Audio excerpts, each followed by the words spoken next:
Who is really in charge? You look in the mirror and assume the conscious you is steering the ship. But what if that's just an illusion? Your awareness is a tiny boat on a vast ocean of hidden brain activity. Most of your mind's work happens out of sight, shaping your thoughts, desires, and choices without your input. The conscious mind is more like a press secretary, spinning stories, taking credit for decisions made deep below the surface. So, who's really steering? Your brain is a team of rivals, a collection of competing drives and programs. The you know is often the last to find out what's really going on. This journey into the secret lives of the brain reveals a stranger living within us all. Consider the sleepwalker, a person who can navigate rooms, unlock doors, even cook, all while unconscious. Their conscious mind is offline, yet their body performs complex, purposeful actions. This shows that consciousness isn't required for sophisticated behavior. Your brain automates routines, like tying shoes, so well that you can do them without thinking. The sleepwalker takes this to the extreme, revealing that most of your actions are handled by hidden neural networks. If your brain can do all this without you, what is the you for? Maybe the conscious self is just an observer, watching a show already written and performed by the brain's hidden machinery. The sleepwalker reminds us, you don't need to be aware to act. The real pilot is often invisible.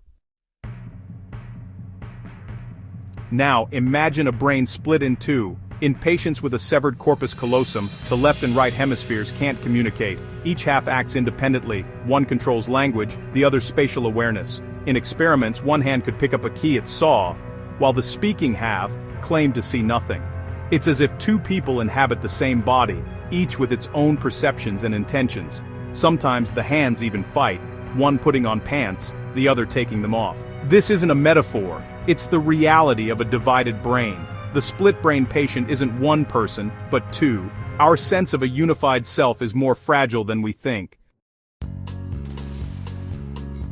Imagine two minds, both living inside a single skull, each with its own perspective and agenda. The left brain, when faced with actions it didn't command or even understand, doesn't just shrug in confusion. Instead, it leaps into action, inventing elaborate stories to explain what's happening.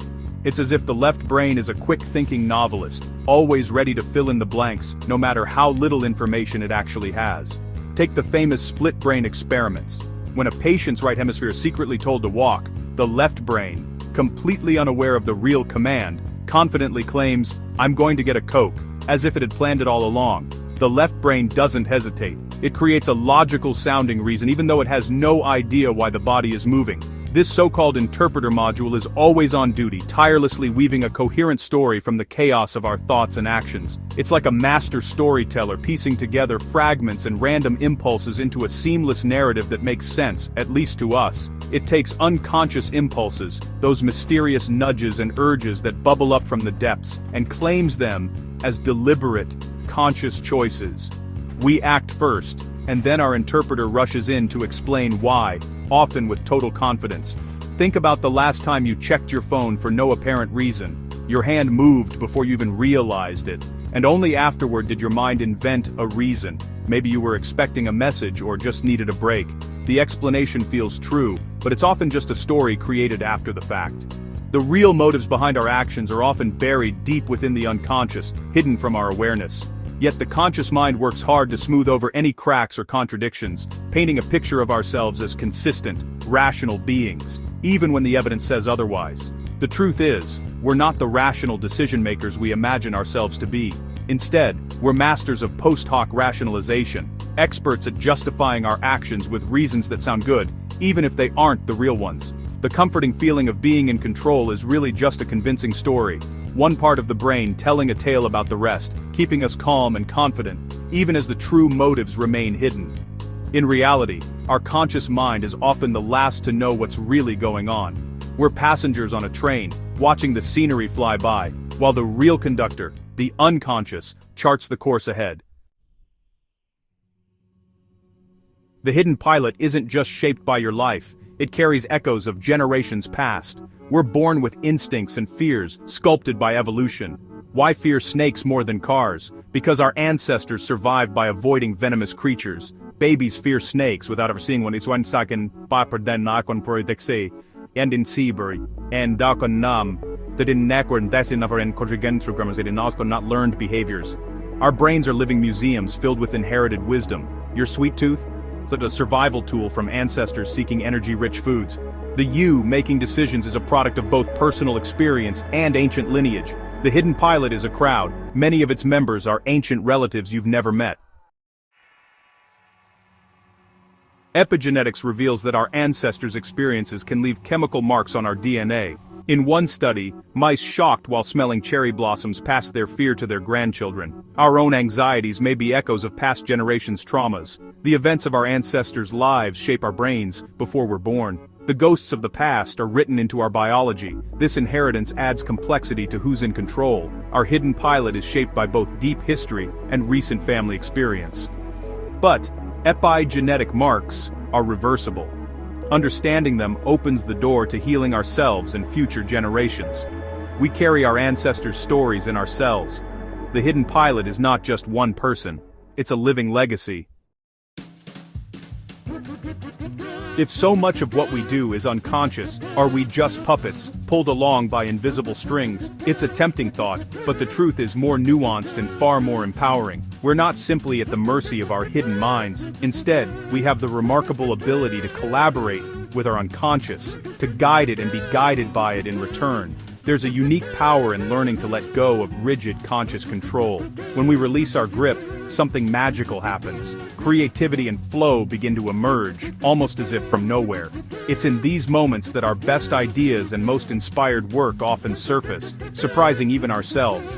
Picture a jazz musician lost in improvisation. The conscious mind steps aside, and the music seems to pour out effortlessly, as if the instrument is playing itself. This is the essence of creative surrender, allowing intuition and experience to take the lead. Athletes call this state the zone, where every movement feels natural and time seems to slow down. It's a place where conscious thought fades and instinct takes over. Writers experience it as words pouring out in a rush, as if the story is telling itself. The pen moves, and the mind follows. Programmers sometimes describe code appearing on the screen almost faster than they can think, as if their fingers are being guided by something deeper than conscious logic. The conscious mind is like a slow, careful craftsman, methodical, deliberate, but limited in speed and capacity. Meanwhile, the unconscious is a supercomputer, processing vast amounts of information in parallel, making connections we could never consciously plan. When we try to micromanage every detail, we create a bottleneck, slowing down the very process we want to accelerate. Our conscious mind becomes a traffic jam, blocking the flow of insight and inspiration. The real secret to creativity is to set a clear intention, feed your brain with knowledge and experiences, and then step back. Trust that your mind will work in the background, making sense of it all, even when you're not actively thinking about the problem. It's about trusting the stranger in your skull, the mysterious creative force within you, to do what it does best: connect, invent, and surprise you. Creative surrender isn't about giving up or being passive. It's an active process, a conscious decision to unlock your brain's full potential by letting go of the need to control every step. Sometimes, the most brilliant ideas arrive when you least expect them while you're relaxing, taking a walk, or even drifting off to sleep. By learning to trust this process, you open yourself to a world of creativity that's always been inside you, just waiting for the chance to shine. How do we tap into this creative power? By stepping away from the problem. The aha moment rarely comes at your desk. It strikes in the shower, on a walk, or as you drift to sleep. When the conscious mind relaxes, the brain's default mode network connects ideas in the background. Incubation is crucial. Struggle with a problem, then set it aside. While you do something else, your unconscious mind keeps working. Insight arrives as a sudden flash. Practices like meditation and daydreaming help quiet the inner critic and make space for new ideas. Letting go is an active surrender, creating conditions for insight to arise. True creativity is a partnership. Set the direction, then trust your hidden team to deliver. So, who's in control? This question has puzzled philosophers, scientists, and thinkers for centuries. Are we the masters of our fate, or merely passengers on a predetermined path? We're not the pilots, we're passengers on a journey shaped by evolution, ancestry, and hidden brain systems. Our thoughts, actions, and decisions are influenced by countless factors beyond our conscious awareness. The conscious you is a passenger who woke up mid-flight and assumed it was flying the plane. Imagine the surprise and confusion of realizing that the controls were never fully in your hands. This realization can be humbling, even unsettling, but it's also liberating. It allows us to let go of the pressure to control every aspect of our lives and to accept the natural flow of events. If we're not fully responsible for our minds, we can be kinder to ourselves and others. Understanding that everyone is navigating their own complex journey fosters empathy and compassion. Embracing our role as passengers lets us observe the journey with curiosity, not judgment. We can appreciate the beauty and mystery of the world around us without the need to control it. This is the essence of mindfulness. Being present for the ride, not trying to grab the wheel. It's about experiencing each moment fully, without the constant urge to direct or change it. Letting go of the illusion of control doesn't make us passive. It lets us work with our hidden pilot. By acknowledging the unseen forces at play, we can better navigate our lives, feed it good information, set a positive course, and trust it to navigate. Our subconscious mind is a powerful ally when we guide it with intention and positivity. The best view often comes from the passenger seat.